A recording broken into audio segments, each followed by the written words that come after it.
Welcome everybody to week 3 of our masterclass, Content Creation for Revenue Generation. We have a lot to cover today and I'm so excited for those of you who are here live and for those of you who are going to be watching this as the replay. This is your opportunity to bring together, we have a whole full 2 hours of content, but for you to pull everything together, and at the end there'll be an opportunity for questions. So I'm going to share my screen. We're going to jump in and get started. And here we go.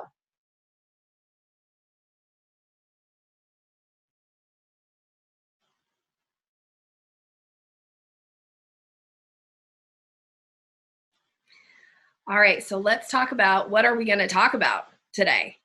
We are going to start off talking about free content and how to be thinking about free content that you're putting out into the market. I have some language and some suggestions for you on making offers that go along with content. And this can work for paid content. It can also work for free content too. I want to teach you a process that I have been using probably since 2014 and recycle, repurpose, and reuse, and give you some suggestions and hopefully spur some ideas for you on how to recycle, repurpose, and reuse your own content.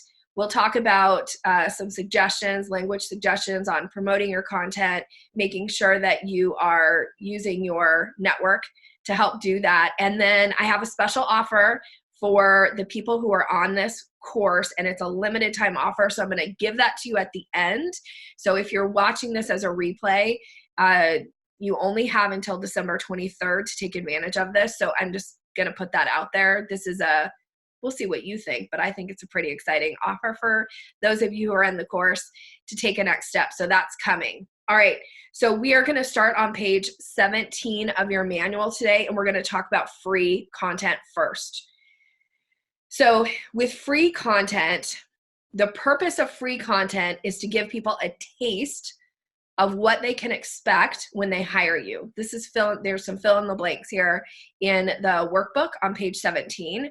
So free content is about giving people a taste so that they know what to expect when they hire you. Here's what I want to really hit home today, if possible, is don't be afraid to give away some of your juiciest content. The stuff that you feel like people should be paying me thousands of dollars for this. Do not be afraid to give that away because for many reasons. One is when you pare it down and you give them a taste of it, you're not giving the whole of it for free. You're giving a taste. You want it to be juicy. You want them to want more. You want them to be like, dang, if she is giving that away, I wonder what else she's got in her back pocket. Okay? So don't be afraid of giving away some of your juiciest content. Pare it down. You don't have to give it all. And you definitely don't give it all in one place, but you can definitely give juicy content. You want to get people like, I need more of that. So the idea here is to be sure that you leave them wanting more, and most importantly, that you tell them how to get it. So if you're going to put free content out in the marketplace, you want to make sure that you are making it easy for them to take that next step, and you're telling them how to get it with you. So when people take you up on your free sample, they're more likely to buy from you versus your competitor. So this is one of the main reasons to put out free content. There's a behavioral economics concept called reciprocity. And there's actually a fantastic episode on this for those of you who are podcast listeners. I recommend this episode in particular. It's episode 23 of The Brainy Business. My good friend, Melina Palmer, I call her my smarty pants friend because she is brilliant. And she breaks all of the research behind behavioral economics. If you haven't heard that term before, it's really kind of the new up and coming around marketing. And she takes all the research and she puts it into very bite-sized pieces and makes it palatable and makes it easy for you to implement into your business. And I really love this episode on reciprocity. And it really speaks to when you're putting free content out into the market, how this is going to benefit your business. So if you have some time, give it a listen, download it, listen in your car, whatever you want to do. But, and you might find that it becomes one of your new favorite podcasts. It's one of my favorites. So here's kind of just a representation. When I think about free content, I think give them a jot. That's the taste. That's the just one thing. We did that last week. We broke everything down into these what's that one thing about something, like the overarching concept. So this is the chunking down that we did last week. So you're give them the taste. You're going to make it really juicy. And here's the thing about juicy is it needs to be something they can implement. So we want people to get small wins when we're putting content out into the market. We want them to be able to even repeat it, or we want them to be able to go and take some small first step and see some results, because that gets people going I'll bet you have more for me. I'd like to have some of that. So make sure that when you're giving it, you're making it implementable. It needs to be, and this is another reason why you want to use the just one thing, the jot, is when you give it here's one thing you can do, people can go oh, I can do that. This is one of the things I get feedback often when I go and speak is people go oh my gosh, I've already implemented something that you taught up on stage, and it's 30 minutes after my presentation. So we want them to have these super success, easy wins. And oftentimes that's when people take that next step with me. So then the next thing is that you're giving them more. You're making an offer. If you're putting free content out into the market and you're not having some type of a next step or an offer, you often leave people feeling unsatisfied with their interaction with you. So we don't want them to be well, that's great, you know all that, but I don't know what to do with it. Give them a next step. Make sure you're doing it. And then, of course, make it super easy for them to buy from you. Make it super easy. Here's this one step to buy. This is one of the things people are often surprised, and I work with clients on this all the time about take the money right then in the moment. Make it super easy for people to buy. And I inevitably get a lot of pushback. When I first start working with clients, they will give me a laundry list of reasons why they cannot take an order right there in the moment.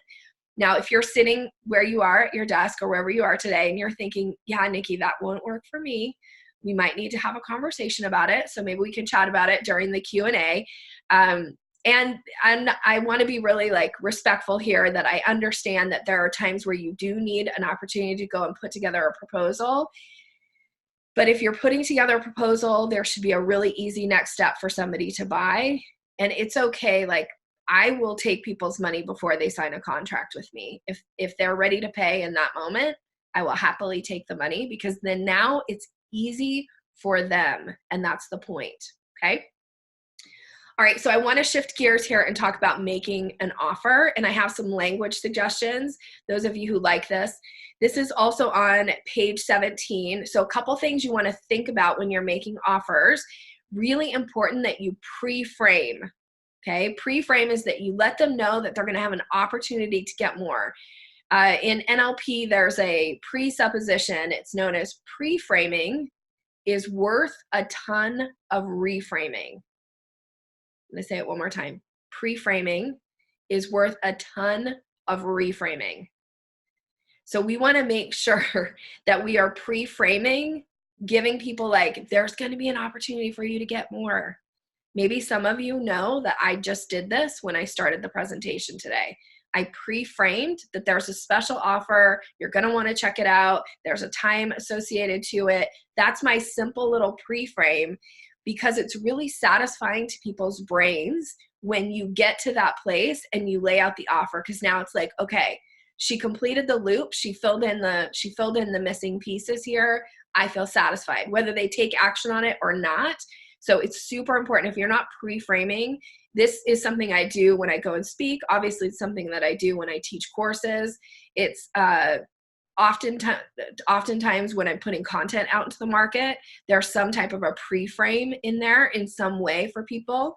So here's an example of potential language for a pre-frame, and then there's a place for you to write your own pre-frame, and you're going to have some time to do this here in just a few minutes. So I might say, for those of you who are going to want more at the end of the webinar or at the end of the training, I'll be sure to take a few minutes and explain how you can get that. And we'll talk about that before the Q&A. That's a simple pre-frame. Now you can change this up depending on how you're putting content out into the market, but I wanted to give you some type of structure here to get you started. So it's just a really simple, like, what is this, 3 sentences or something? Very simple pre-frame. You don't need to go into a lot of detail. You just give them that little, like, there's more coming. Be prepared. Get ready. That's all we're doing. Now, when you are putting content out into the market, whether this is speaking, whether this is writing an article, whether this is a podcast, like however you're putting your content out into the market, you want to make sure that you're planting seeds throughout your content. So this gets people thinking about how they might work with you. So here's an example of a planting seeds. When people ask me questions, you'll often hear me say something like, that is a great question. And it's a topic I often work with my private VIP clients on during their VIP day. Here's the first step I'd recommend to get you started. And then I give them a jot answer to it, right? So now you could change this up for you. You might say, that's one of the most another way to do this is if you were putting content out and like you weren't getting this back and forth, you might say, one of the most common questions that clients ask when I talk about this topic is this. And we do a deep dive around the answer to tailor it to their business in a strategy session. For those of you reading this now, here's that first step you're going to want to be aware of. So you hear I just planted the seed there. If you're not planting seeds in your presentations and in your content, this is definitely something you want to start working in. And it makes a big difference. My clients often say to me, I just listened to you on a podcast, Nikki, and I heard the seeds that you planted. Now, people who are not familiar with my work, they may not actually even recognize it at a conscious level that I just planted seeds. I love that my clients recognize it. I want you to recognize when you hear me planting seeds. I want you to go like, oh, I hear that. Now, if it doesn't resonate with you, I've missed the mark. But if there's some part of you that's like, oh, I can do that too, that's what I'm going for. I want you to be able to do this as well. So make sure you're planting seeds. The next thing here is be sure that you're issuing invitations in your offer. So make it easy for them to make a decision. So in order to make it easy, you have to issue the invitation. So here's an example of an invitation. Thank you for taking the time to read this article. For additional support on how to apply this in your own business, you're invited to schedule a strategy session. And in this session, it'll be tailored to fit your business so you can immediately experience results. I don't think I actually read that verbatim now that I read it, but this is me off the cuff. So you can tailor this, again, in your offers, in the content that you're putting out, but make sure that you're issuing invitations for people to take next steps. When you don't issue invitations, oftentimes people will not make a conscious decision, do I want more or not? So we've got to issue the invitation, okay? And then once you issue the invitation, you have to give them the next step. Here's the next step for those of you that want more. And when you're giving a next step, I often recommend that you only give one option. I put for wiggle room in there for those of you who are like, that's too constricting. Two at the most when you're giving a next step. Because otherwise you start to muddy the offer. It gets a little I don't know what I'm supposed to do as the consumer. And if you're making them try to think through should I do this or should I do that or should I do this? It's too confusing for them. So often they won't make a decision.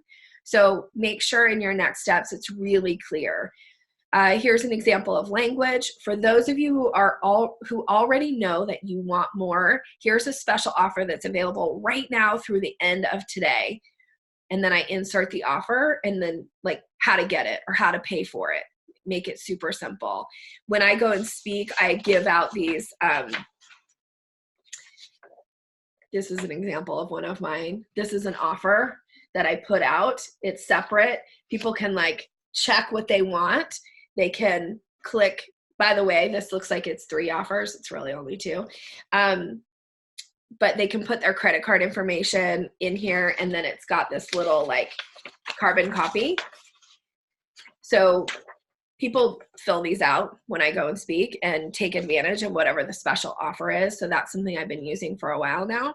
And I'm always surprised, but it's happened enough times now that it's like super interesting to me that people will fill it out and hand me cash. Like I can't tell you how many times people have handed me cash for the offer, like right then in the moment. Or they put their credit card information, hand it to me, and like walk away. They're just like, here you go, Nikki. Like I'll wait to hear from you, right? They don't even want to have a conversation because I'm just making it super easy for them to get the next step. So here's the last thing about making an offer. Make it clear and simple so they know exactly what to do next. So when I don't just put this form out, like I talk through what to do and I go, okay, so you check the option that you want, you put your credit card information here, or if you prefer a different kind of payment, you can come give me cash or a check, whichever you prefer.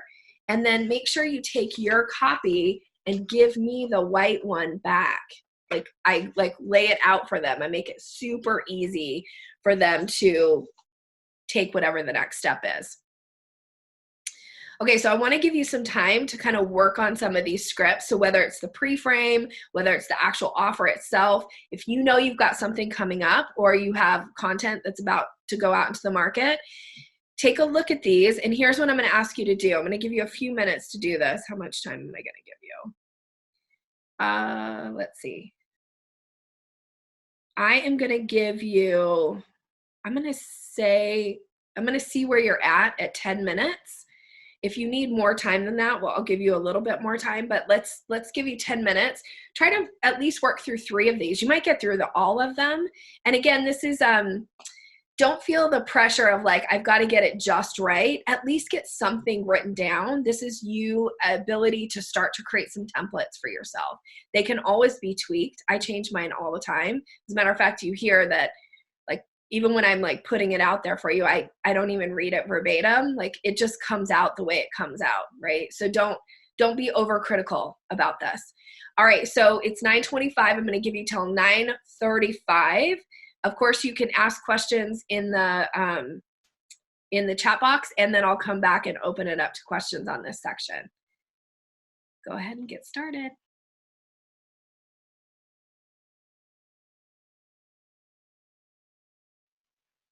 Okay, so let's come on back, and I want to open it up to Q&A. I think there's some really great questions here. So Lorena, can I start with you and your question? Okay. Do you want to unmute yourself and we can talk through it? Okay. Sure. So just for the sake of the group, will you say what your question is? So I'm busy typing my other question to you. So no. Oh, sorry. No, that's okay.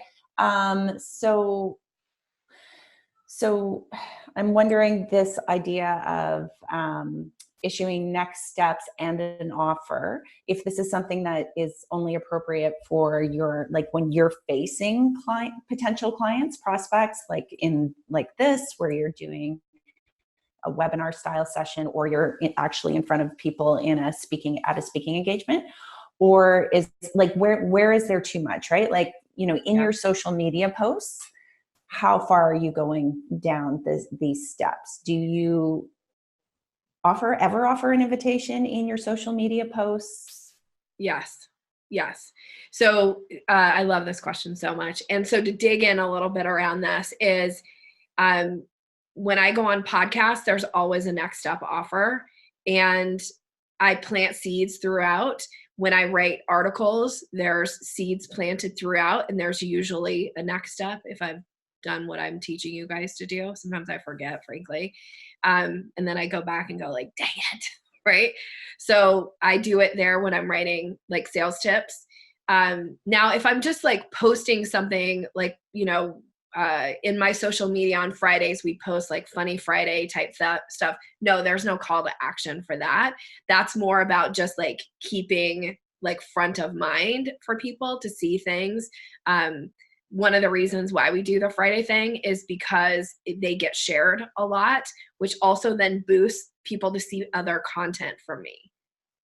Like it helps more people get their eyeballs on other at least that's my idea around it, is that especially the stuff that goes like, I had a post a couple months ago that got shared 400 and sometimes and was put in front of like 50,000 views, and it was a funny Friday type thing. And then what we saw though is that all like the content for the next like week or so got viewed by more people, because Facebook's like, oh, all of a sudden Nikki has interesting content, we're going to show her other content to more people. So I don't use it there.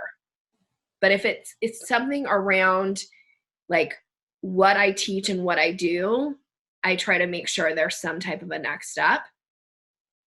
So it might not necessarily be an offer, but it would be an issue to issue an invitation for next It could steps. be like, it could be to drive them back to your website to read the full article if you're only sharing a portion of it.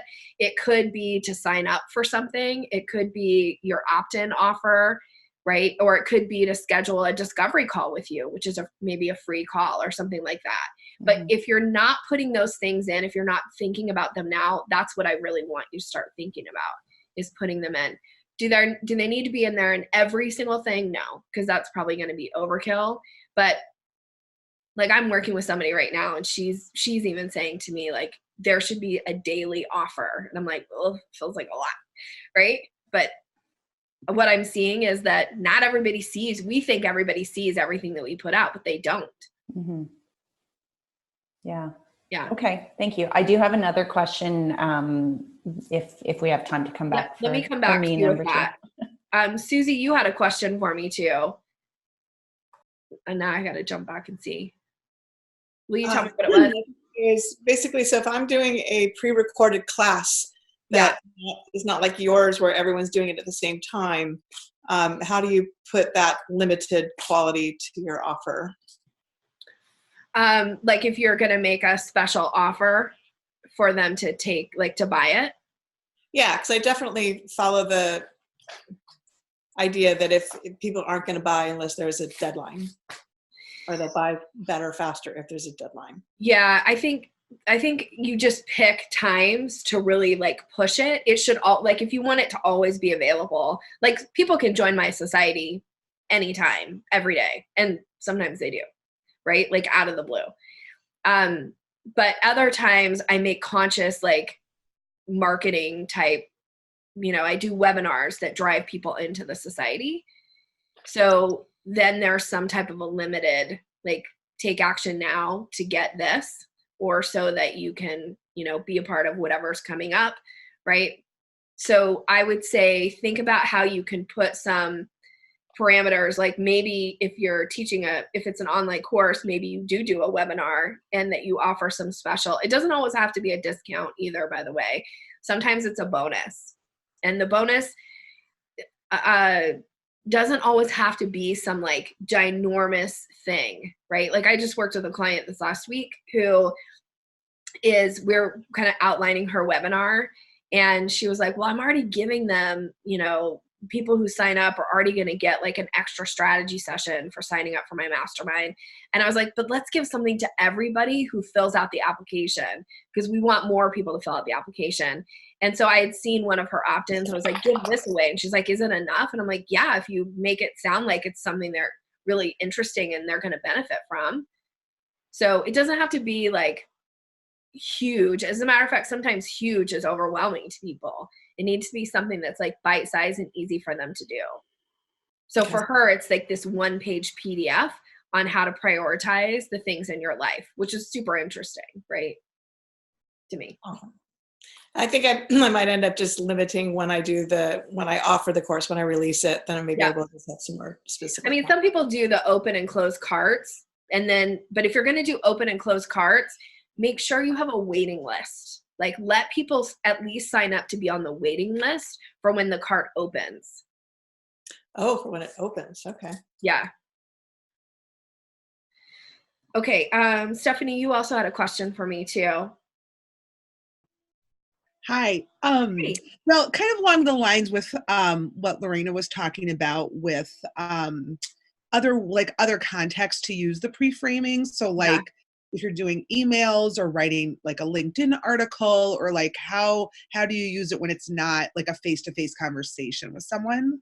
Yeah, I think you can still, and I think this kind of goes along with maybe Tori's question too. I think you Yeah. can still do a little bit of it in an article, especially if you know there's going to be a special offer. So I actually have done this where I'll say like, keep reading because there's a special offer. Like I'll put it in parentheses, like keep reading because there's a special Oh. offer at the end. So that's the pre-frame in that moment. So you could do that. Now, again, do you do it every single time? No, because then people are going to start to be like, okay, now it feels really, although let me back up and say, should you do it every time? You probably can, because we always think everybody reads everything that we see, but they don't, right? They probably haven't Right. seen it. So I think it's okay to do. And so for you, Tori, you could even say like, you already know you want this. Like I don't know if you can give them like a click down that takes them right to the bottom of where the offer is, or you could just have like the little arrow scroll down to the section that says this and get the offer. It's okay to do. Yeah. And play with it and see what works too. I mean, that's the other thing is, are you getting results? And if you're not getting results, it's not working. So we got to change up your language a little bit. Right. Okay. Yeah. Good. Thank you. Okay. Good. So Tori, did I answer your question too? Yeah. Okay, good. And Susan, you had a question, and then I see Maureen has a question. I think mine got answered with, Okay. It was about just the timing, that you should time the offer. Okay. I like having time, and I'm finding for my business, and you have to figure out what works for your business. I'm finding that some of my most successful offers are when I only give people 3 days. Like if I give them like 2 weeks, it's like crickets. And as a matter of fact, I did some offers in September that I would never have done, but I was being pushed by my coach.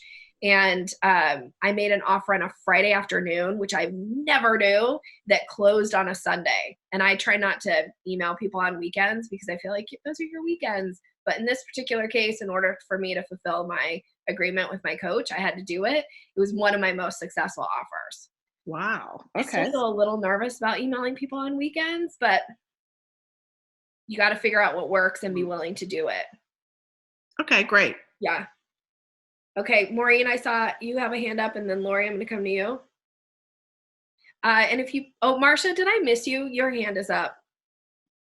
Was that because I asked you to put your hand up? Yes, you don't have a question. Okay.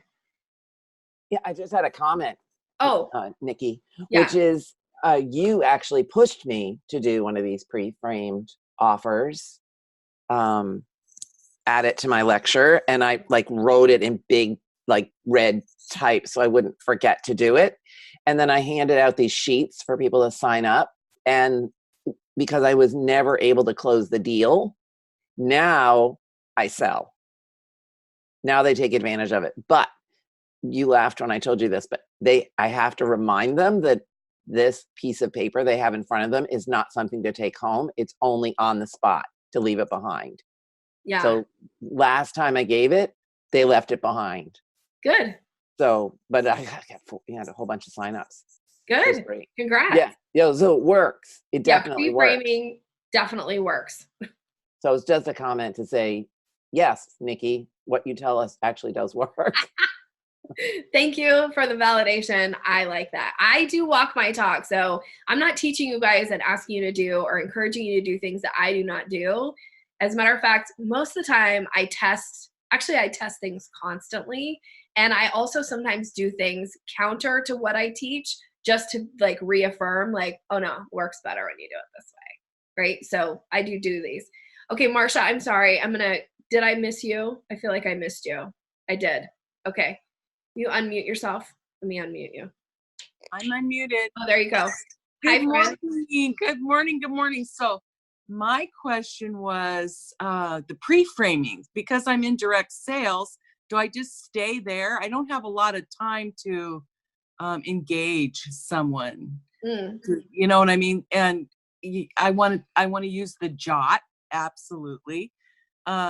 so I'm kind of, I mean, I've got a lot of good content here now, but I'm not sure if I just stick in this little spot, you know what I mean? With the pre-frame. So pre-frame for you could be something where it's like, I'm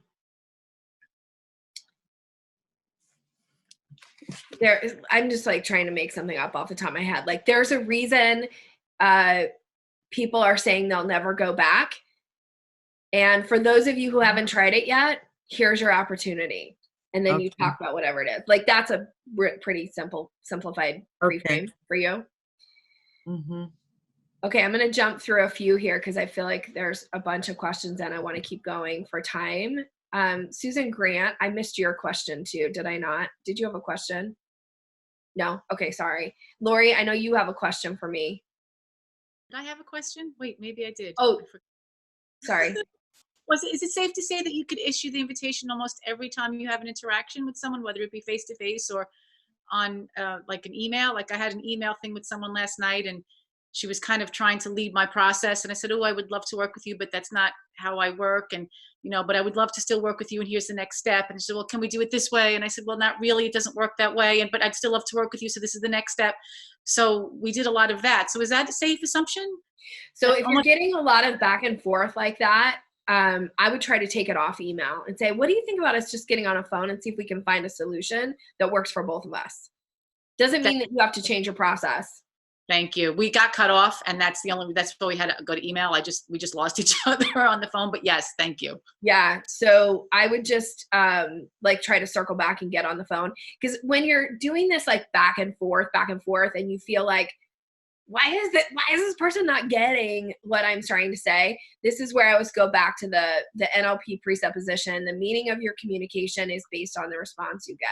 If you're getting confusion, if you're not getting the response, like they're not answering your question or whatever, there's usually some piece that is less clear to you, or it's just not clear to them yet. Now, it doesn't mean that they won't sometimes ignore it, but take a step back and go, if I was in her shoes right now and I was all up in my head thinking I wanted to change the process, what would I need to do in order to like take that next step? Like really put yourself in the mind of the other person as much as you can and try to figure out, what do they need?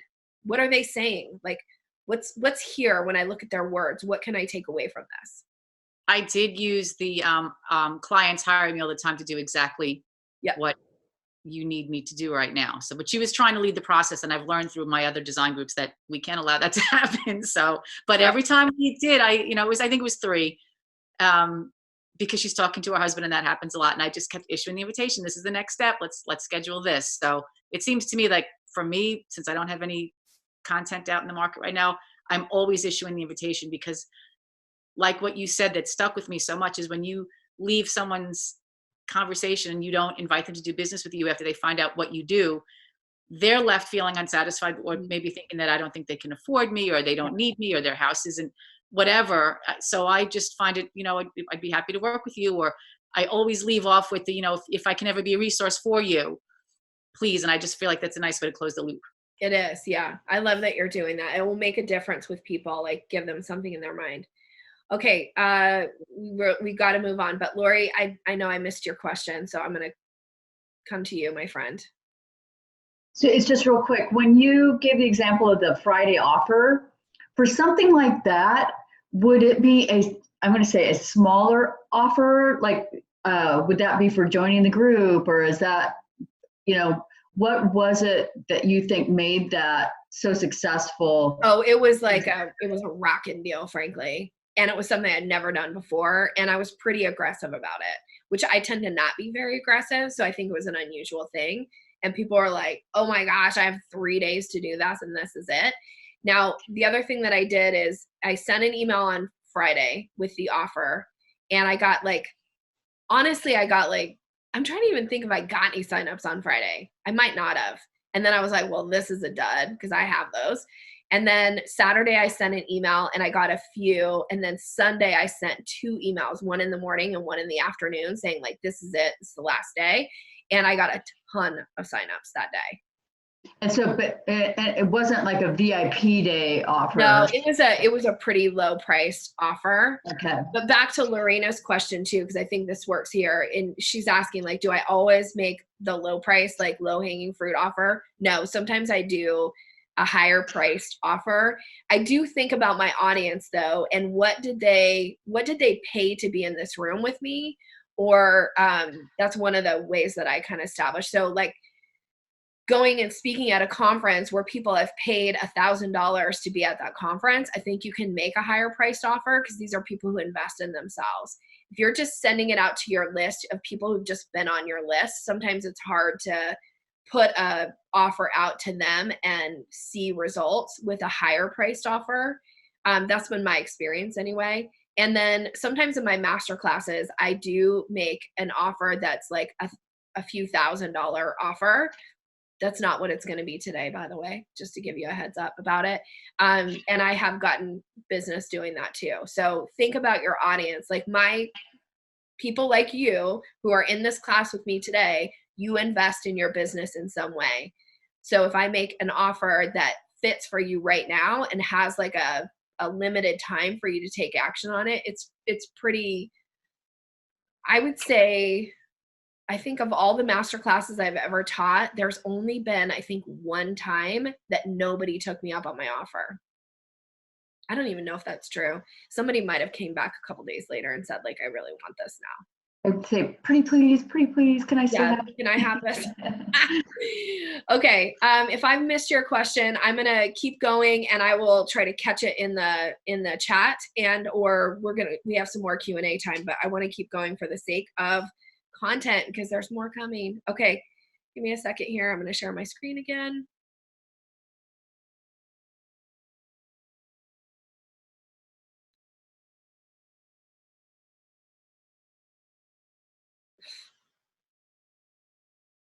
Okay. Here's where we're going next. We already did that. Okay. We're going to talk about recycle, repurpose, reuse. I actually really love this section. We'll see what you guys think. So we're going to start on page 20 in our manual. So I'm going to flip to page 20 here. So every time you create content, I want you to think about what are some additional ways that I can use this content. So I want to clarify when I'm saying recycle, repurpose, and reuse. When I think recycle, I think convert it into reusable material. When I think repurpose, I think adapt it to use it for a different purpose. Reuse to me is just using the same thing again and again and again, okay? So recycle is using it in multiple ways. Repurposing it is turning it into a different content. Reusing is just taking that same piece of content and like doing it over and over and over again, okay? So the reasons to do this, one is something, a marketing term known as effective frequency. So those marketing experts, I don't think Casey's on the call with us today, but she's a marketing expert. Effective frequency is the number of times a consumer must be exposed to a message before you're going to get your desired response. That's known as effective frequency. I'm going to give you some examples of it here in just a second. In NLP, we learned something called a convincer strategy. A convincer strategy, and by the way, you all have these.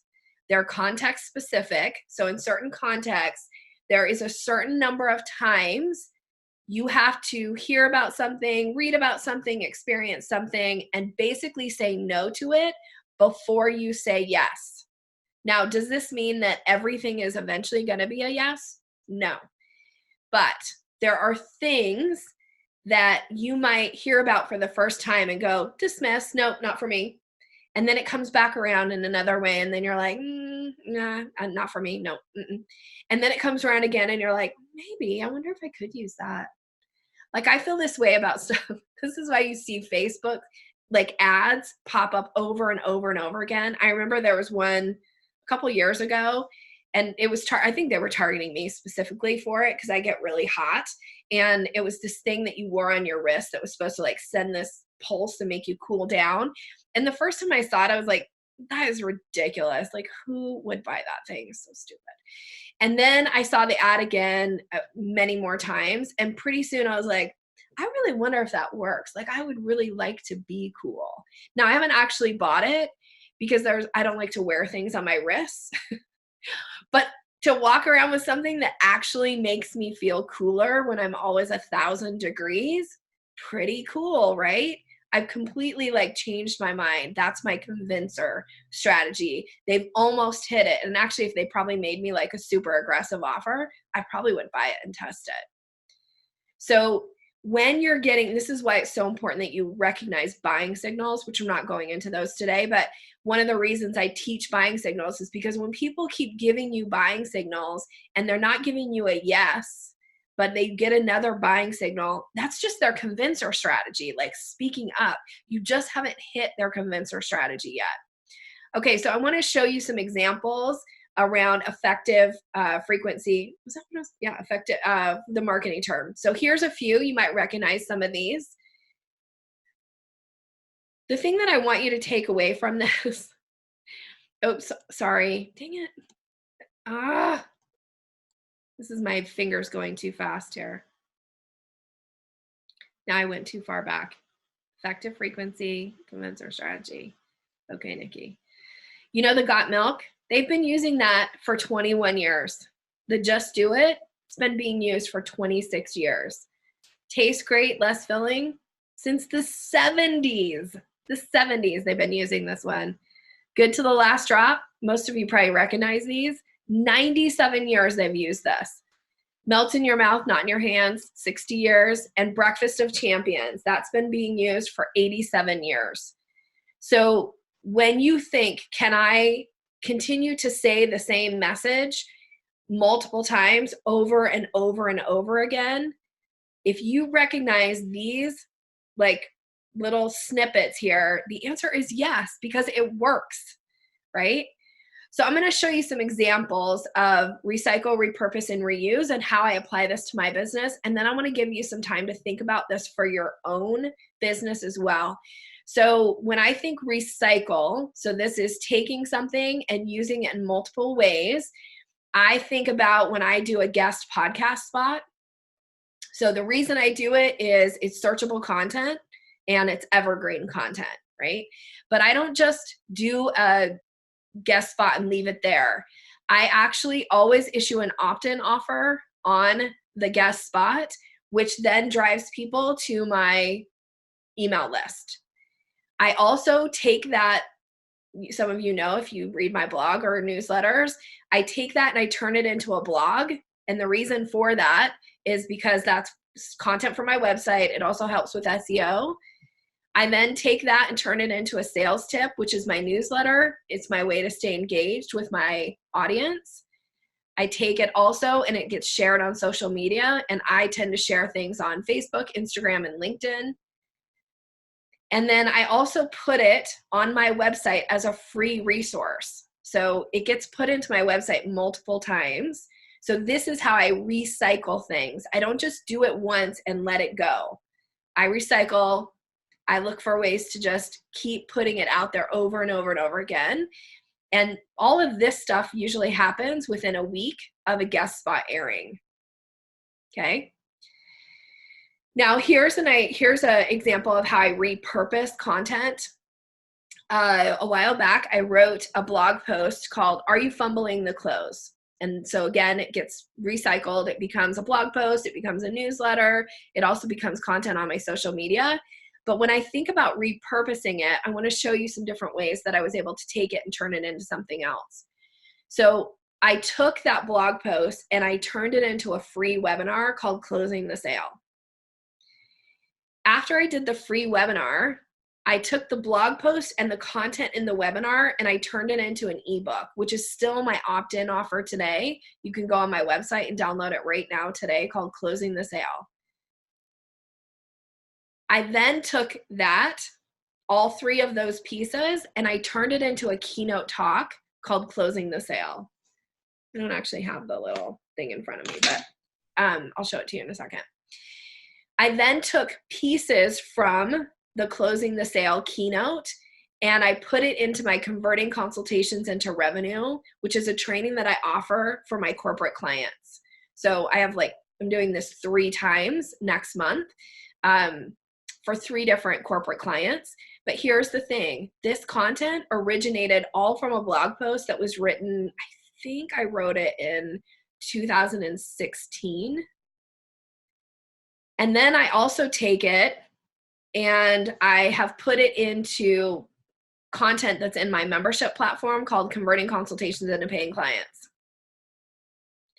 So that's how I'm repurposing content, is I'm taking pieces and putting it into other things. So here's just like a visual representation. This was the original blog post. There's the webinar. There's the 2 different versions of the ebook. There's the little trifold that I use when I go and speak. Looks like this. It looks like that one there, but that's a version of it. And then it gets turned into these training documents. Okay. So that's an example of how to repurpose your content. If you're not doing this yet, it will blow your mind at how easy it is for you to start to repurpose your content. You don't need to just keep creating, like, create a whole new piece of content and like recreating the wheel. It's a waste of your time, and frankly, it's a waste of your amazing content. So here's another example of how I reuse content, where I just take the exact content and I reshare it. So I started writing my newsletter back in 2015, and it's not just a newsletter. It's a blog, it's then a newsletter, and then it's social media content. And one of the things that I found is, based on my schedule, I had written so many that I started thinking, like, why am I not just reusing these exact articles in my newsletter?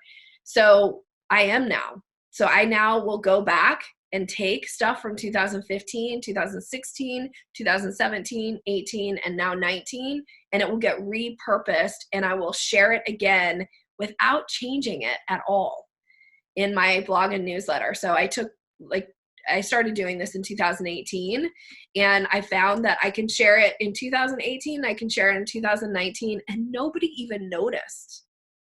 Nobody was like, wow, Nikki, you were so lazy that you just shared this exact same content, because people forget.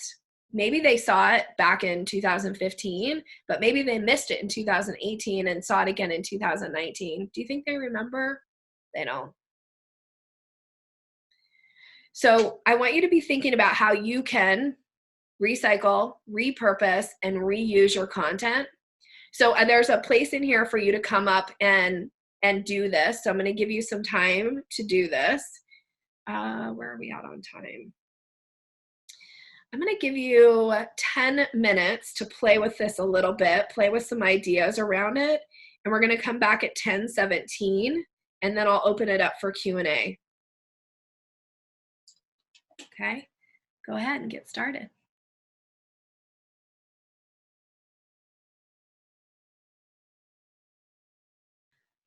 Okay, come on back. Let's dig into some questions here. There are some great questions. Karen, I'm going to start with you. Let's talk a little bit. Okay. Tell me what question you have. Like, what's the thing that's popping into your head right now? I just feel like I either start really large or really small. And so then I just end up having to create the wheel all over again for some reason. Okay. I have guidebooks that I've written. And so, one natural thing was I took a few chapters, and then I took parts of chapters, and I've made articles out of those. Yeah. And then it ends.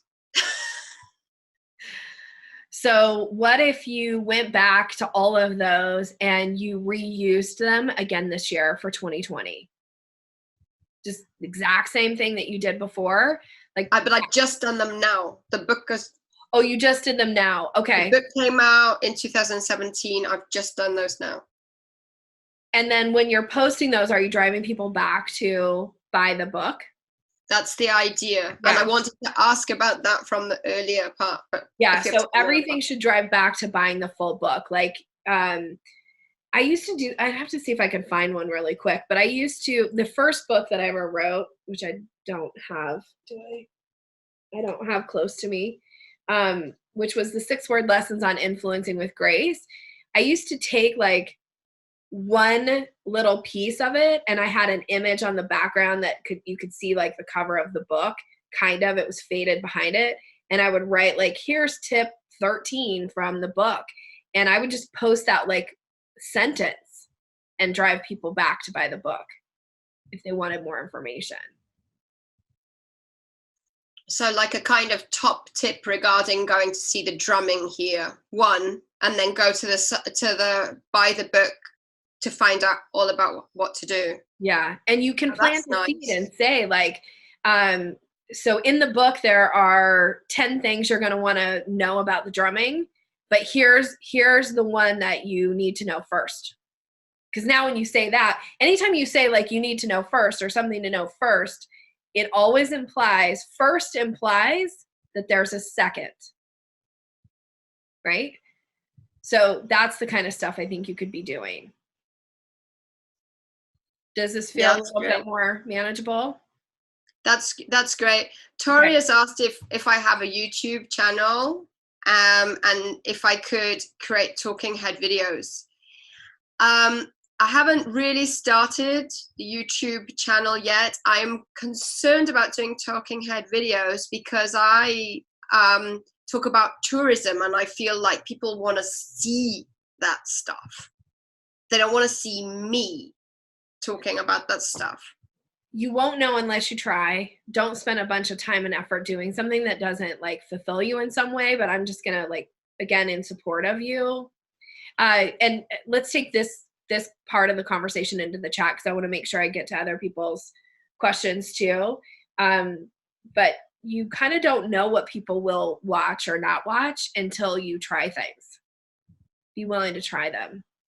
You could also take a class from Lorena, who is the expert on creating videos. Like, she's the master. She teaches that. That's what she does, by the way. Okay. I feel like, Tori, do you have a question for me? I have you on my list of people. Yes or no? Yes. Anyone here, like I posted in the chat. So actually 2 questions really quick. How do you manage? And I think I saw here scheduling it. Do you have anybody that you have used? Dropbox for keeping things? I just get so lost in those. So if anybody has a great system, I would love to learn how you're making it work. Yeah, so please share with Tori if you have a great system. I'll tell you what mine is, but what was your second question? Do you share the chat then post session? So on the replays? Oh, does it show up on the replay, the chat? I don't think it does. I don't know if there's like a way to do that. You can save your chat. I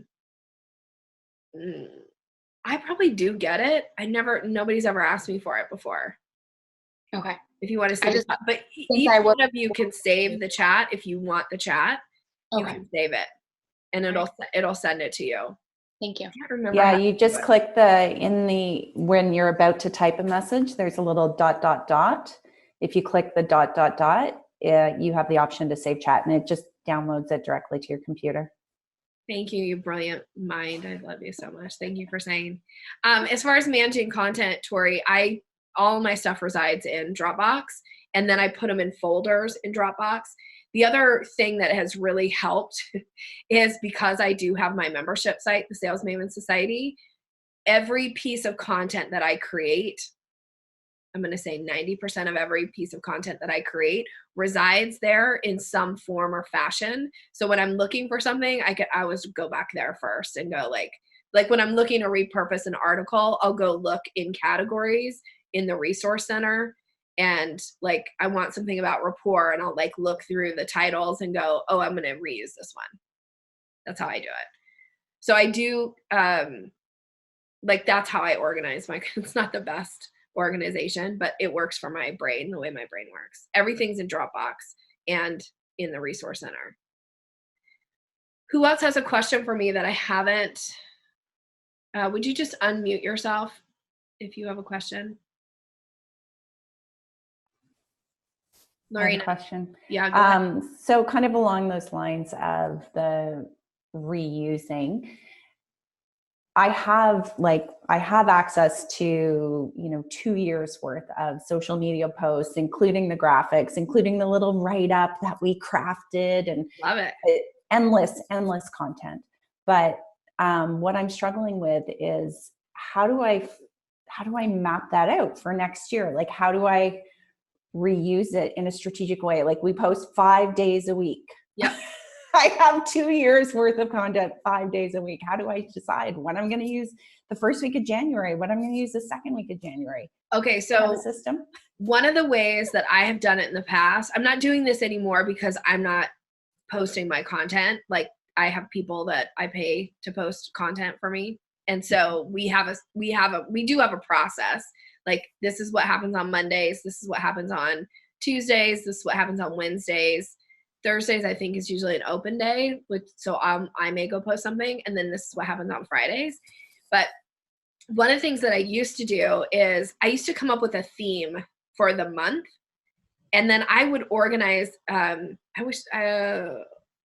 would take me too long to find this, but I actually have a spreadsheet that I created years ago that had all these like jots, and I used to like number things, and I would put them into 5 main categories. So when you think about for me, the 5 steps in the selling staircase, like something that would fall into introduction, something that would fall into curiosity, discovery, proposal, or close. And so when I was trying to decide what to post, I would look and I would say, week 1, I'm going to pull something from introduction. Week 2, I'm going to pull something from, curiosity. Week 3. Now, not every month has 4 or 5 weeks in it, but like I would give myself some flexibility there. But I actually assigned numbers to things, and then I could go back and look and see what was there. And I would pick something from that like week. And again, sometimes I would have a theme for the month. And so I would pull something from each. So week 1, it comes from and I assign these numbers. So I would look at all of my 1s, and then I would look at all my 2s. I would look at all you know what I mean? Does that make sense? Okay. Well, I guess, so that's my key takeaway, I guess, is the theme of the month, because if you want it to be a theme, or you come up with like week 1 of a month, we're going to post content around, or you could say like Mondays is the day where we do this. Tuesdays is the day where we do, you know what I mean? Like, yeah, that's what we do currently. Yeah. Okay. And then if you're going to just straight up reuse content, you might just start and say, okay, so January of 2020, we're going to go back to when we started doing this in like 2017. And maybe we started in April. So January, all content's going to be pulled from April. You know what I mean? Like, and then just do a straight. Why not? Like don't overcomplicate it. Don't try to be clever. I think that's where I'm stuck. I'm like, how on earth do I do that? Do I just go back to the beginning and start because that only a fraction of people have seen anything that you've ever posted at any time. And hopefully you're growing your business so much that you have new people coming in that have never been exposed to this before. Right. So, and even people who've been working with me for years, I'm trying to think, like, when I look at the people on this call, I think Maureen Cura is of all of you that I've been working with. I probably worked with Maureen the most. She's never reached out and been like, could you please stop talking about this, Nikki? Like, I've heard it so many times, right? So it's okay. Okay. Thank you. Yeah. Who else? Question, comment?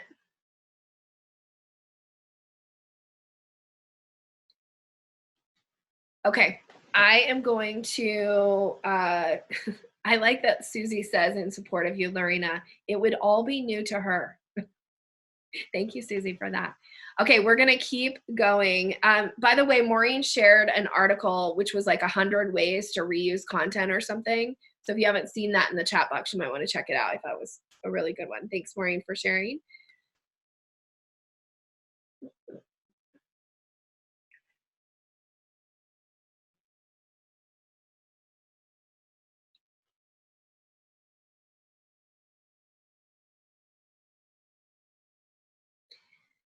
Okay. We're going to start now on what page am I on? 23, on promoting content. So when I think about promoting content, there's a couple like strategies that I always think about. First, I love to schedule it. So when we're talking about, why is this not going here? So make sure you're scheduling it. And that means you actually probably have to put time on your calendar, or you're paying somebody to do it for you, right? Like that's another option, is you're paying somebody to do it for you. The memes and stuff that get shared on my social media, I actually have somebody that I pay every month to create those. She's for hire, by the way. So if you're interested, I would be happy to connect you with her. She does a great job of understanding your brand. But so we have an agreement of how often she's going to post, and she creates content. Sometimes I approve it. At this point, we've been working together long enough that I don't even usually approve something unless she's a little like, I don't know how Nikki's going to feel about this, and then she'll send it. So if you're going to do it yourself, make sure you're scheduling time on your calendar to do it, because it won't get done otherwise. So the other thing is that there needs to be multiple touches. People have to see about it and hear about it multiple times. Again, this has to do with convincer strategies and effective frequency. And then when you're promoting content, like if you have something that's a paid offer that you want people to take a next step with, make sure that you are, doing this on your own, but also using ambassadors or advocates in the market for your work. And if you're not asking people to promote and help share content, you're probably missing some really great opportunities, because you saying you're so great is one thing. Other people saying how great you are has way more, like it has so much more credibility behind it when somebody else who knows your content or knows you is willing to share about your content. So be thoughtful about who you ask to do this, right? And how often you ask people to do this. And if you are somebody who's going to ask people to share content for you or share a promotion that you have going on, make sure that you are reciprocating that. So there are people who ask me to share content all the time who've never once even liked any of my content. So I'm probably not going to share for them. But there are other people who I don't even ask that share my content. And then when they ask me, my answer is always yes, of course. Okay. So think about how you do that. And I actually have some language here on how you might ask somebody. So on page 23, here is a message that, and again, you can tweak this for yourself and what makes sense and what feels right to you. But I want you to think about saying, is it okay to ask you for a favor? I love that statement. Most people, if you're saying this, so this message, by the way, can be in person, it can be over the phone, it can also be in an email, so you might need to tweak it just a bit. But when you say in person to somebody, is it okay to ask you for a favor? Most people don't even know what you're going to ask, and their head starts to do this. Like they're already in yes mode. And then you say something like, would you be willing to support me in getting the word out about an upcoming masterclass? And the people who participate in this masterclass are going to benefit in this way. Like it's for these people. Here's what they're going to get out of it.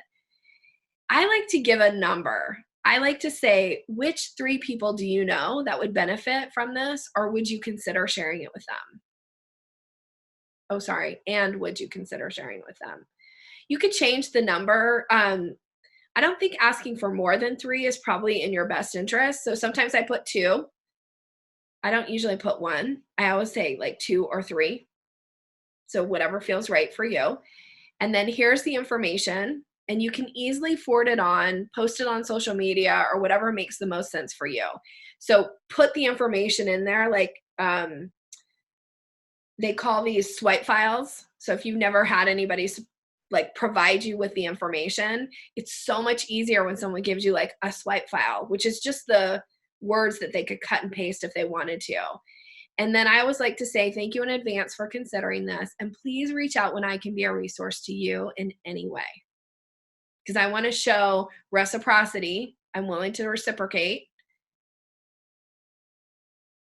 So I want to give you a moment. I want to just give you a couple minutes to craft a message around this. Okay. So I'm not even going to like stop sharing. I want to just give you like 5 minutes to create your own template for this.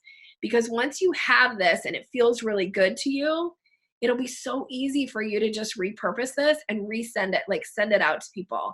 Here's a couple things before I give you a few minutes to do this. I want you to note is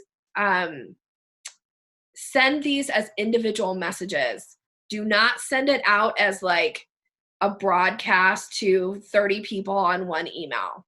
Okay. So if you want to send it to 30 people, that's totally fine, but make sure you send them as individual messages. And don't say things like, hey guys, or hey everyone, because none of us read messages as a group. We read them individually. So speak to the individual. Okay. I'm going to give you like 5 minutes to do this. Go.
Okay, I see that there are some questions about who to ask, and I'm going to come back. I want to keep going for the sake of time, and I want to make sure that we get to these questions.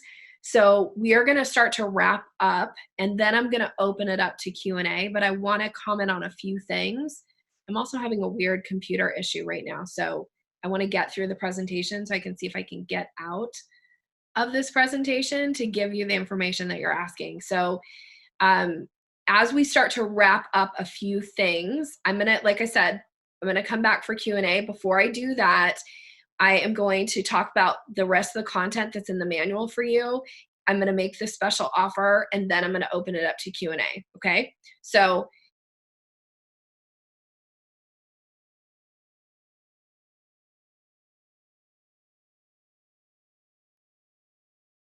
okay, I just realized that I was muted the whole time. Was I muted the whole time? We're going to keep going. I see that there are some questions. I'm going to answer those questions. Before we do that, I want to make sure that I comment on some of the stuff that's in this manual for you in the workbook. And then I'm going to make the special offer. And then I'm going to open it up to Q&A because I see that you guys have some great questions here. So it's coming. The first thing I want to comment on is if you haven't taken a look at the calendar that's in the workbook for you, I want to encourage you to do that. We tried to be really comprehensive in adding some things to calendars that you may not normally see on a standard calendar, just to get you thinking about, are there things on this calendar that would lend itself to doing a promotion for you? Are there times when you probably shouldn't be sending out content because you want to be respectful of certain holidays? So we've tried to put that in there for you. So that's what the content calendar is. Let's talk about what we have. Here's what we've done in our total of our masterclass. We started on December 5th. We talked about foundations, pillars, your capstone, what you do, your areas of expertise, your idea generator. Please go back to these things again and again and again. This is not something where you've done it once, you never do it again. Like, I do this stuff all the time, especially when I'm thinking about content. On December 5th or 12th, we talked about the rule of 5. When you do something 5 times, there's probably content there that you should create into sellable content. Talked about keys to clarity, which is the jot. You guys learned how to chunk down. And we talked about some ideas of different types of content that you can be creating. And then today we've talked about free content. We've talked about making an offer, recycle, repurpose, and reuse. I hope that was a huge aha for you on this call today. We talked about promoting content, and I want to, again, get into the questions around this, but I also do want to make the next step offer for those of you who are ready to take a next step. Here it is. I am offering you an opportunity to sign up to go to the next masterclass, which is the language of sales. This is how to have more influence in conversation. I taught this live in October of this year, and it was by far the biggest hit of the masterclasses. So I'm only making this offer to people who are in this masterclass. You can sign up. We're going to do it again as another masterclass mini. So masterclasses for me are $595. People who want to sign up by December 23rd, you are going to get a link to sign up for only $195. So it's going to save you $400 on your masterclass if you want to go forward with this. You'll see that this is being taught in February. It will also be recorded like these are. And I have the list here of all the things that I'm going to be teaching to you. I feel like this is blocking. But here's what I really want you to think about is this is packed full of language suggestions. Some people like to call them scripts. The participants who went through this class, I think there are a few of you on this call, so if you have something to add here, but the manual itself, I think, is worth the price of the class, just to have this manual to sit next to you. Many of you have told me that the ones who went through it, have reused the manual multiple times. Some people tell me they keep it right next to their computer and are referring to it daily. So that's always good to hear. Here is how you can sign up for the masterclass. You use this, it's a bit.ly link. So it's bit.ly/Feb early. It is case sensitive, so make sure you put the cases in there, and you can go and sign up right now for $195. Okay, so it's going to save you $400. this brings the content piece to a close. And this was for you, Amanda, per your request. This got requested in the Sales Maven Society yesterday. So here's your gift. Compliments of Kelly Ferguson. And I'm going to come back. I'm going to try to come back and stop sharing my screen and answer questions about who to ask. Okay. Give me a second here. I just had the craziest computer issues. Sorry about that, you guys. Okay. So let me jump back to the questions about who to ask. I get that it feels super uncomfortable. So here's, for those of you who think asking somebody to support me in some way feels like, makes me sick to my stomach. I get it. I feel the same often. What I have learned over the past few years is that the people that you ask should be people that you do feel comfortable, who know your work, who love you, who are raving fans or raving fans of you and or your work. Those people want to help you, and it actually feels good. So here's my thing that I would say. When you do something for somebody else who you adore and they benefit in some way, like, doesn't that feel good to you? Most of us would say yes. Like, I love to make connections for people that go on and do business together. Like, nothing feels better. I don't get anything out of it other than it helped them in some way, which feels great to me. So if you are robbing people of having that experience by helping you, you're really doing a disservice to the people who love you. So be willing to ask people. Now, my suggestion is that you come up with a list of 10 people to ask to be ambassadors about whatever it is that you're promoting. They, again, should be people who like you, that know you, that you feel comfortable asking. And my suggestion is think about, how do they like to be communicated with? Like, are they somebody that you could just send them a text message and they'd be like, yeah, no problem? Or are they somebody that you need to wait until you're in person to have a conversation? Could you just send them an email?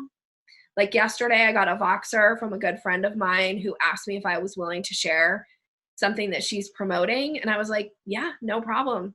Just through Voxer, super easy, right? So don't think about what do you prefer as far as the way to be communicated with. Think about the person that you want to ask, how do they like to be communicated with?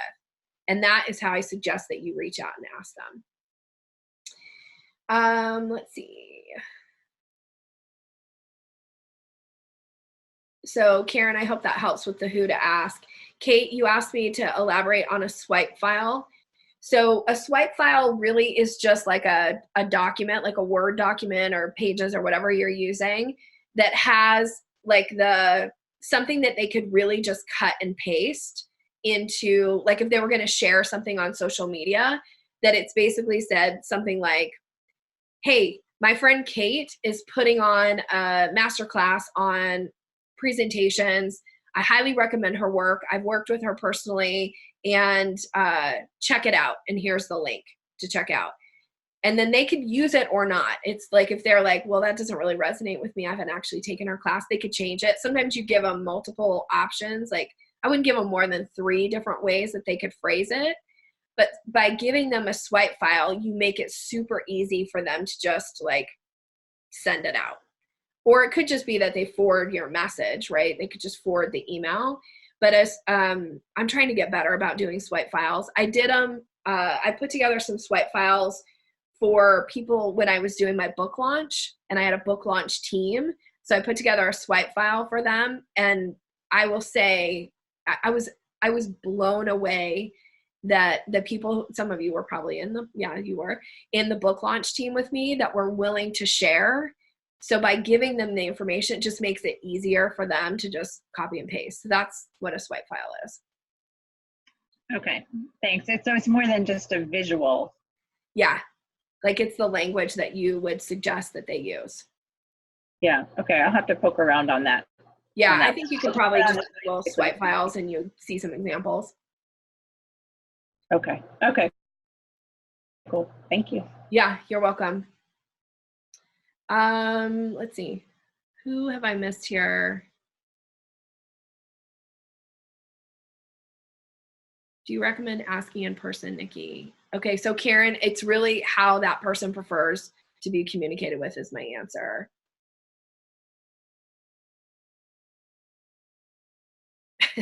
Christy, thank you for the endorsement about the masterclass.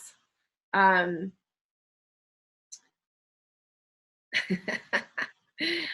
think Amanda liked her meme. Okay. Susie also took the class and liked it. Would it be worth it to take it, Maureen? I think so, because I think some of you, I know Karen has had to watch replays. Some of you have been watching replays. So it depends on your style, like if you're okay watching the replays. I don't know, Karen, if you noticed, I said this at the beginning, but I don't think you were on yet, that we cut out the implementation time to try to make it easier for the viewer who's watching the replay. So it'll be there for you for Maureen. It's, again, totally up to you. I normally don't teach a masterclass more than once a year, but this class was such a hit. And personally, I think the price of the manual alone, like just if all you did was get the workbook, it's going to pay for itself. Like if you just use the workbook, that's how I feel. Like somebody asked me, what would you sell the workbook for? And I was like, $1,000. I'm not joking. I really think it's worth that. So just getting the workbook is going to help you. Let's see.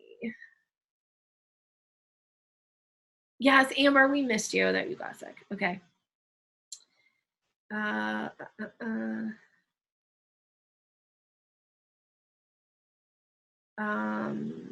Let's see. Please share that link in the chat, Nikki.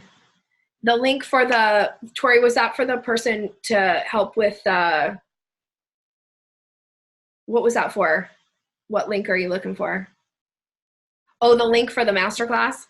So we could buy from you. Sorry. Some days I feel like somebody should just like bonk me on the head. Like, what? Okay, here's the link. Some of you did ask though for me to share who the person is. So the person that I use is Melissa. Some of you might know her from the society. Melissa is she's also my personal assistant, but she has this other side of her business where she creates content. And I know she does this she works with a few of my clients to do this, and I do recommend her work. So here's what I'm going to do. I'm going to say, if you want to reach out to her and find out, I would contact her through, her email is melissa@yoursalesmaven.com. That's the easiest one I know because it's mine, obviously.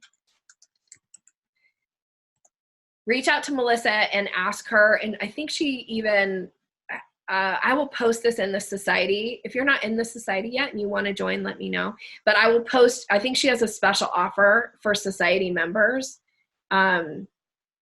that I can't remember how many it is and what the price is, but it's there. I'll post it in the group for you so you can reach out to her if you want to. And who has a question that they want to unmute themselves and ask me? What have I not covered yet? I feel like I rushed through the end because I wanted to get to your questions. Hi, Marcia. Hi. I think there was someone else that asked this too. What is Voxer? What is Voxer? You said you answered on Voxer. What is that? So it looks like this. It looks like this little like orange walkie-talkie app. Oh, okay. So it's an app. There's a free version, and it's like, it takes away having to listen to people's voicemails to leave a message. But I actually sell it as you can just have Voxer access to me. So, and it's also something my VIP clients get as part of their VIP package. They get Voxer access to me. So don't Voxer me sales questions unless you're part of the program.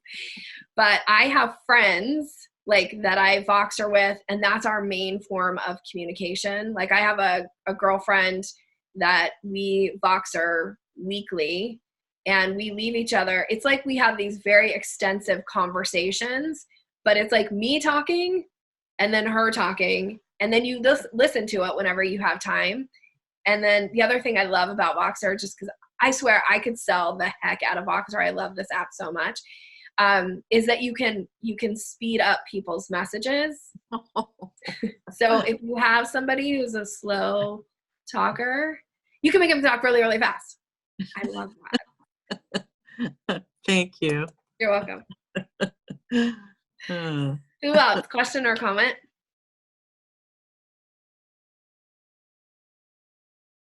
I have a question. Yes, please. Thank you for this. I put it in the chat area. But okay. So I am a weight loss coach, and most of my programs, not most of them, but my biggest program starts in January. What would you recommend the number one thing I do to promote it, and when? Because I'm a little bit, because I was writing a book and everything. I know. Congratulations on your book, Julie. That's amazing. Thank you. I just got so busy doing other things, and then now I'm like kind of in a little bit of a panic, I feel like. What day does it start in January? The week of January 7th. Okay, so you've got to start promoting it now. Yes. You just have to. So, like, what should you do? Do you have a list, like an email list, Julie? I do. That's the most important thing, because those are your people, right? Those are the people in your community. So you need to put an offer out to them, and you need an email that's going to go at least once a week up until the week it's ready to go. And then you probably need 3 emails that week to like sign up for it.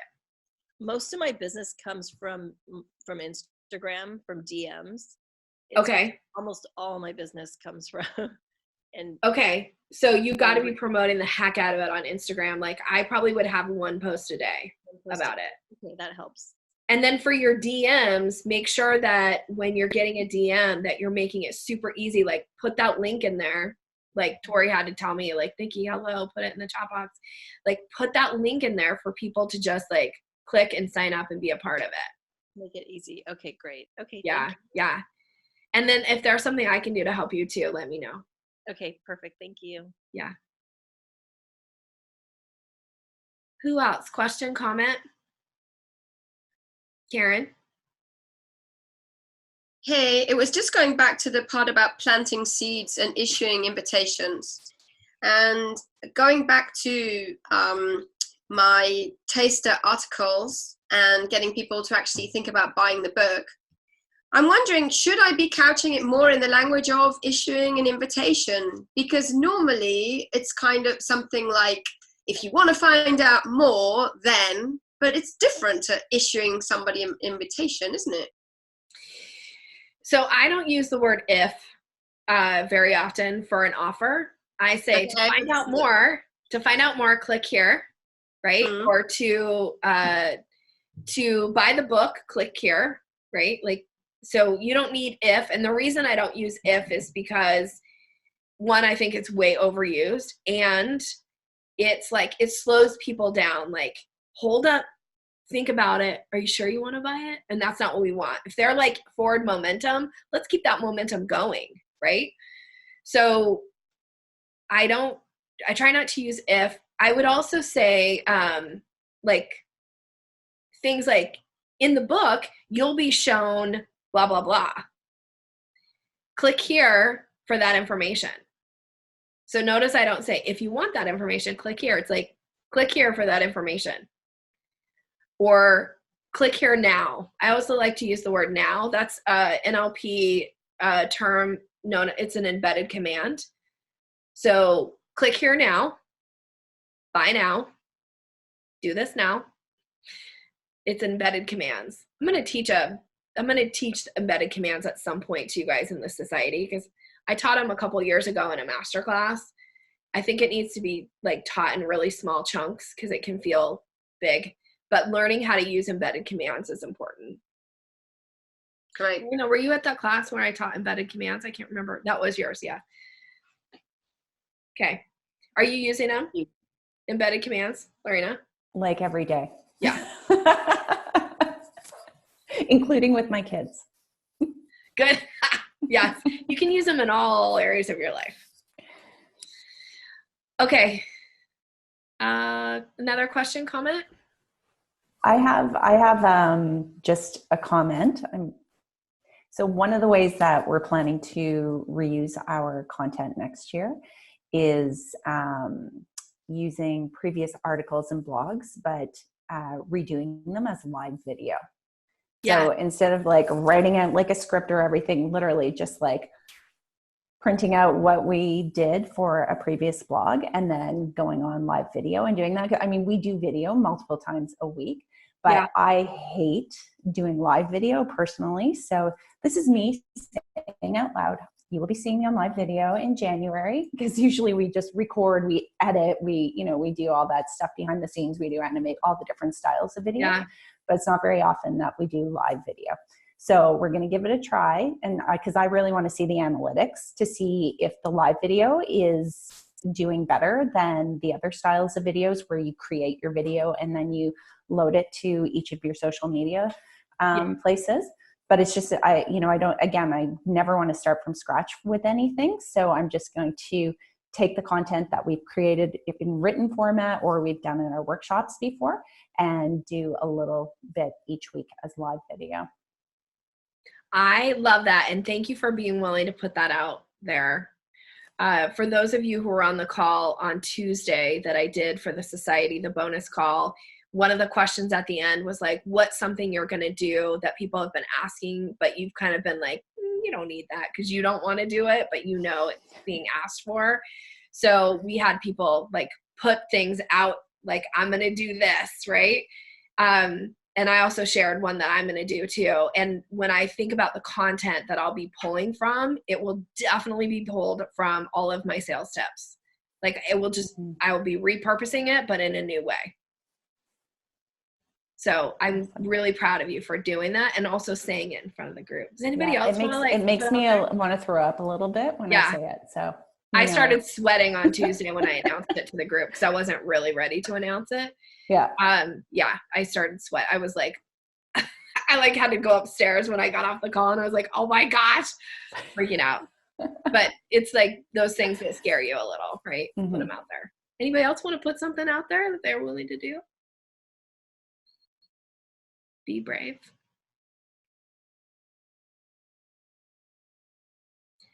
Okay. I just have a quick comment. Yes, please. On the planting seeds, I want to just say that one of my favorite ways that you plant seeds, and sometimes it's a little subtle, but it's all the stories you tell. Yeah. I love with the stories because it starts out that, I had a client that blah, blah, blah. So, she's had one of those clients. So I'm really going to try and work that more into because I got a lot of stories about the animals that I work with. So I'm going to use stories more. Stories is such a great way to plant seeds. Thank you first of all for the nice compliment, Susie. I appreciate it. Planting seeds, often doing it through story is such a powerful way. And the reason that story works so well is that people look for themselves in a story, like because we tend to, and I mean this in a fun way, like we think the whole world revolves around us. So when we hear a story being told, we try to figure out like, who am I in that story? So we want to tell stories because it helps people like see themselves in a story. I will be teaching a storytelling masterclass, which I know, Susie, you've been to the storytelling masterclass. I think that's the first one we got to meet at, right? With storytelling. Is that right? Yeah. So I will be teaching a masterclass later this year on storytelling and how to like collect those stories and tell the stories. But storytelling is such a powerful way. And one of the ways that I tell story, obviously I do it when I'm teaching, but I also write stories into my sales tips, my blogs and newsletters. There's almost always a story in there, like this one that was on Tuesday that went out this week. It's like a story about somebody selling something to me. And I have gotten a lot of response from people being like, I was just cringing for that person. Like they're like, I never want to be that person. Right. And that's where you start to invoke those like, but maybe I should learn how to do this better. Maybe I should be working with Nikki. So story for you, I think is going to be really powerful. And you want to tell all kinds of stories. You want to tell the what not to do story, but you also want to tell stories of your client's successes too. I could just talk about story all day because I love story stuff so much. Yes, Karen, using stories more.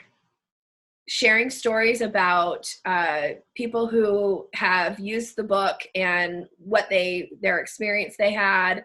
Those are when people reach out to you and they say things like, thank you so much for the, this book and it helped us find this also, like, don't be afraid to ask them, like, would you be willing for me to share your story? And do you have any pictures of you in that event? Now you've got the visual.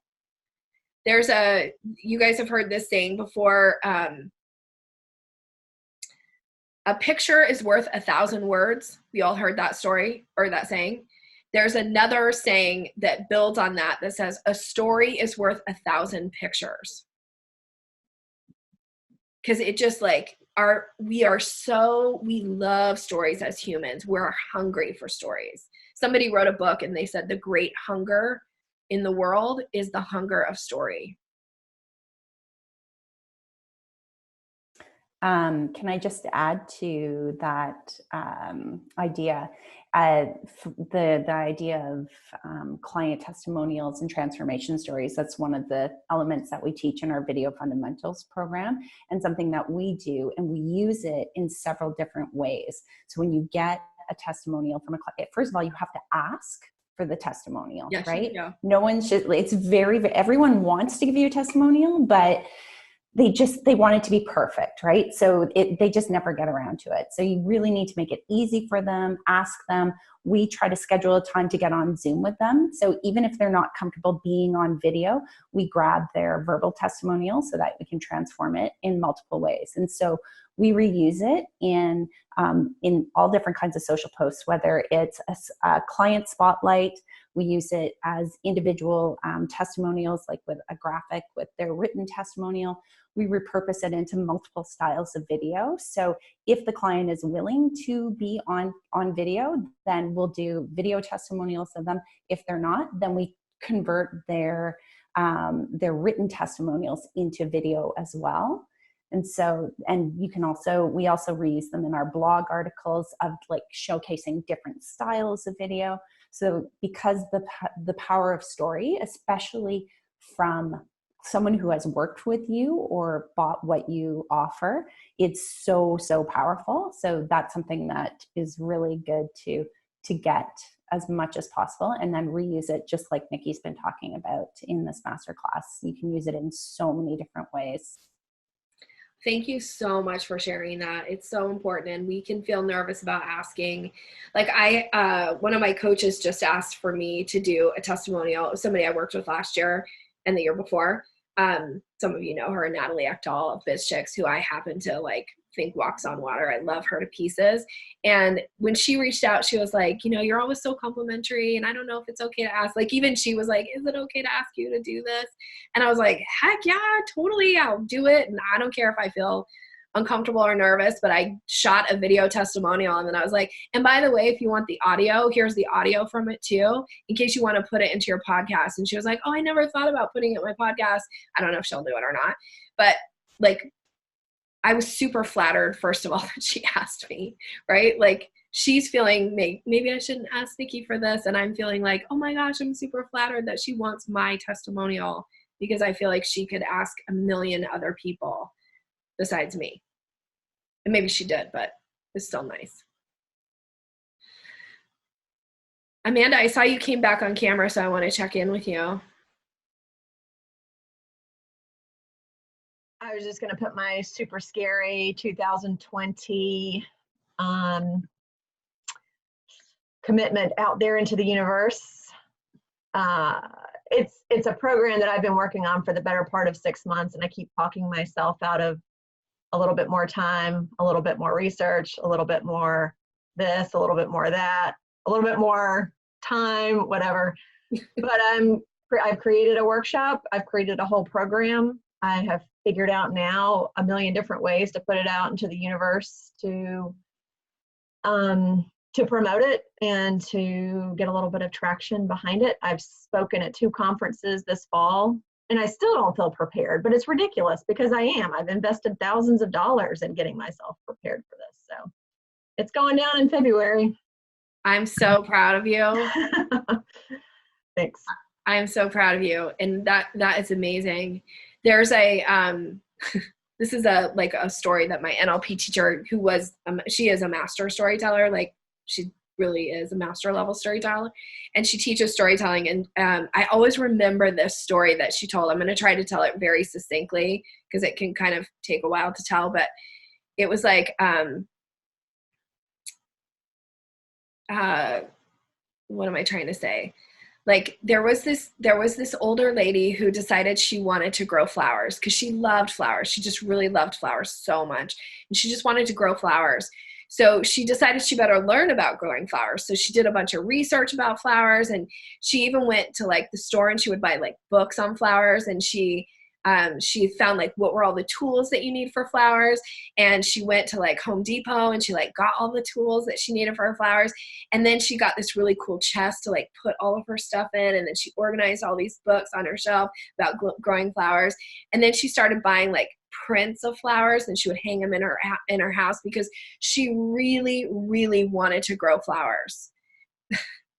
And 5 years later, the prints were still hanging and the chest was still there, and it was filled with all this stuff, and she still really wanted to grow flowers. I will take whatever call out I need to speak to my non-follow through side of my personality. So and I get it too. And this is why sometimes I will say things that make me super uncomfortable and nervous and put it out there, because I do feel a little bit of like, well, now I said I was going to do it, so I better do it, right? So yeah. I'm proud of you for saying it, and we will all support you in getting it out there. Thank you. Yeah. I was in one of Carol Cox's speaking programs this fall, and several of us did like a 2-minute clip for a podcast that just went out this week, and I haven't listened to it yet. So it's out here and it's also out elsewhere.